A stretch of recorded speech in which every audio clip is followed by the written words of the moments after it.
Kalau COVID memapar 50.000 orang per harinya, maka pemerintahan sekarang dalam keadaan genting. Ini adalah analisa banyak pengamat pertahanan di mana akhirnya angka 50.000 tersentuh juga. Tingkat ketidakpercayaan masyarakat terutama karena efek rasa lapar di perut kelamaan akan sulit dibendung walau dengan kerja keras pasukan buzzer yang jumlahnya ribuan bertahan membenarkan apapun tindakan pejabatnya. Tidak akan menang buzzernya, malah balik badan buzzernya mungkin. Lover bisa jadi hater saat ini. Bener deh, perasaan itu bisa berubah dengan cepat kalau kekecewaan demi kekecewaan didapat dalam hubungan relasi pertemanan. Dari lover atau fans berat awalnya, namun ketika masalah perut dan nyawa jadi taruhan, banyak rakyat bakal balik badan dari pemerintah yang dipuja-puji saat ini. PPKM, tuh ini nih kalau bernegara pakai narasi. Ada aja singkatan baru muncul, sampai bingung gua. Sudah banyak istilah-istilah ditambah singkatan-singkatan. Aduh, oke kita lanjut. Menjalankan PPKM sebuah kerja keras. Pejabat pusat dan daerah berusaha membatasi gerak masyarakat namun sulit. Mereka tidak bisa diredam untuk diam selain karena perutnya lapar, juga karena melihat berita dan informasi apa yang terjadi di kalangan elit sudah sampai tahap memuakkan. Mengapa? Karena para elit mendiamkan dan mendukung TKA, tenaga kerja asing. Adanya tenaga kerja asing masuk, sementara efek COVID selama 1,5 tahun ini ada 9,7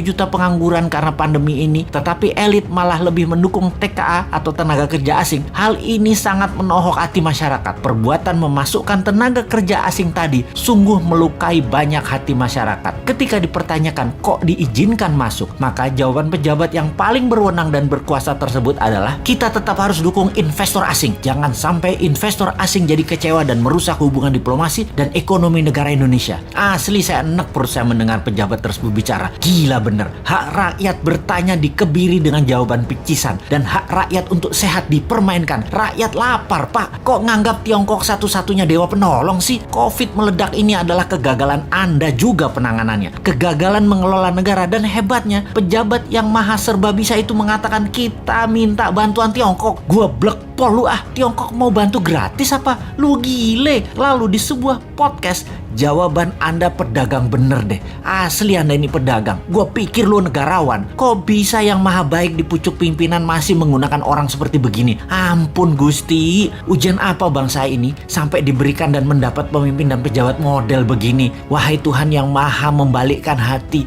sudahilah hati mereka yang tersangkut karena kesederhanaan pencitraan, menjadi mereka mendapat melihat dari sisi yang lain. Dan ingatkan kepada dirinya bahwa selama ini ketika rakyat membelanya bukan berarti selamanya membela dirinya. Kalau nggak amanah, kalau hanya dia lagi yang diuntungkan, kalau pajak makin tinggi, kalau makan makin mahal, kalau kesehatan makin memburuk, ketika ketidakamanan terbukti dan yang tadinya mendukung memberikan amanah ke Anda, mereka punya hak mengambilnya kembali. Jangan marah dan kecewa wahai para pejabat yang terpilih. Anda menentukan jalan hidup Anda sendiri. Manusia menulis sejarah hidupnya sendiri. Begitu juga Anda para pejabat. Sejarah apa yang mau kalian tulis atas jalan hidup Anda kelak dikenal Anda adalah diri Anda sendiri yang menulis. Anda yang membuatnya. Menaikkan hutang negara hampir 1.000 triliun per tahun selama menjabat. Itu sudah menjadi catatan sejarah. Walaupun beliau banyak dapat gelar internasional dari pemberi hutang, tapi itu adalah fakta. Raja hutang itu adalah keputusannya. Gayanya yang tidak pro UKM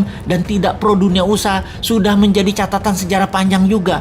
Dan menaikkan pajak-pajak serta memajaki hal-hal yang aneh-aneh adalah solusinya, juga telah menjadi sejarah dirinya yang dipilihnya untuk anak bangsa, dan cicitnya mencatat dan melihat hal itu. Kembali ke COVID, untuk mencapai rekor tertingginya saat ini dan produk solusinya adalah terbanyak barang impor semua yang namanya antigen, PCR, vaksin, masker. Ada baiknya ke depan kita menggunakan produk-produk lokal yang dibiayai dengan strategi MMT, printing money. Duh, gregetan banget mau bantu negara ini. Sulit bener ya. 3 tahun lagi itu lama loh.